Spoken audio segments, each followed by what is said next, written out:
Collective intelligence is on the rise, and it is, in fact, much more effective than our individual brains. That's the main argument that neuroscientist and best-selling author Hannah Critchlow presents in her new book, Joined Up Thinking, in which she claims that a connected group of brains will almost always produce better results than the so-called lone genius. And how we collaborate and create value, run our organizations, and tackle the biggest challenges to our societies and species. Hi there, and welcome to Insomnia Delight channel. We hope you having a great day. We're so excited to share this content with you and can't wait to see what you think of it. If you like this content, make sure to hit that subscribe button, like and share it on social media to help other people reach it.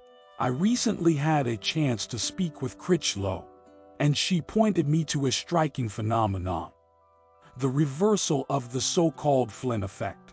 The effect observed a steady rise in standardized intelligence test scores over generations, with an approximately 3 IQ point increase per decade, starting with people born in the 1970s. However, something strange happened.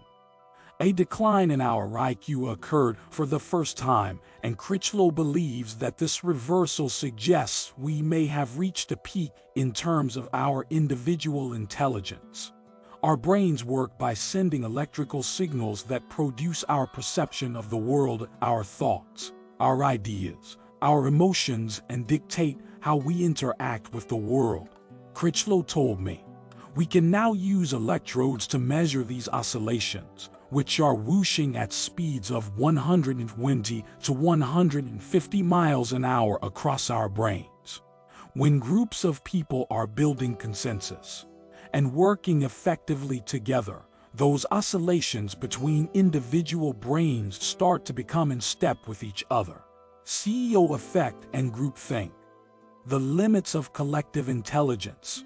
And yet, objections to the superiority of collective intelligence can be manifold. At the Qatar World Cup, collective intelligence is on full display as the world's top soccer nations compete.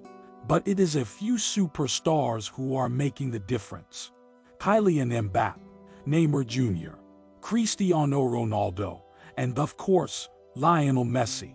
In the business realm, research has shown that companies struggle with ethical leadership after their founder or figurehead exits, and that the CEO effect is still in place, with the top executive holding a significant degree of influence over the success of their organization.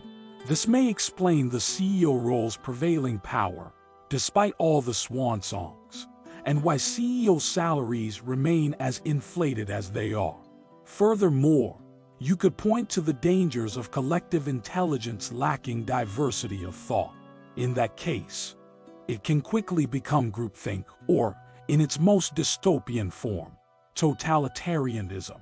In fact, as history has shown, resistance to such groupthink often begins and ends with the heroic act and the solitary voice of one individual standing up to the power of a monolithic group. Finally, the crisis and apparent demise of democracy across the globe stands at odds with the proclaimed rise of collective intelligence. Why don't we, as a collective, fully trust the political system that values collective intelligence more than any other? And if collective intelligence is so powerful, then why are we consistently failing to address our greatest species challenge, climate change? Not to put too fine a point on it, but collective intelligence can be stupid, too. Critchlow admits that although our brains have achieved amazing things during our species' history, we should also be hugely embarrassed by the way we've behaved. She refers to research showing that emotions and negative moral values can contagiously ripple across people. We've got a great tendency for wanting and needing to operate as part of a group. And sometimes it can be tempting to consider that more than the actual content of what we're doing. Web3 and the future of social media. Nowhere is that more apparent than on social media, which brings many of the individual versus collective intelligence tensions to the fore.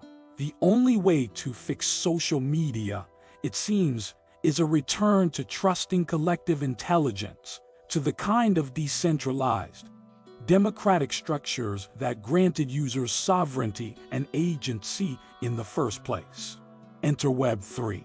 Its predecessor, Web 2.0, was run by platforms, but even though they hailed sharing and user-generated content, their governance was anything but social. In fact, it was rather feudal, with notable exceptions such as Wikipedia. These online social networks seemed content with putting their fates into the combined hands of a visionary founder and an elite team of Silicon Valley engineers, plus some AI. Looking at it with some distance, it seems strange if not bizarre that Mark Zuckerberg is in charge of Meta, with Facebook's population representing the world's sixth largest nation, and that Elon Musk, an eccentric and erratic entrepreneur, is overseeing Twitter, arguably the world's most vibrant social media town square. How can it be that these manifestations of collective intelligence are still governed by a few, and rely on individual leadership to such a large extent?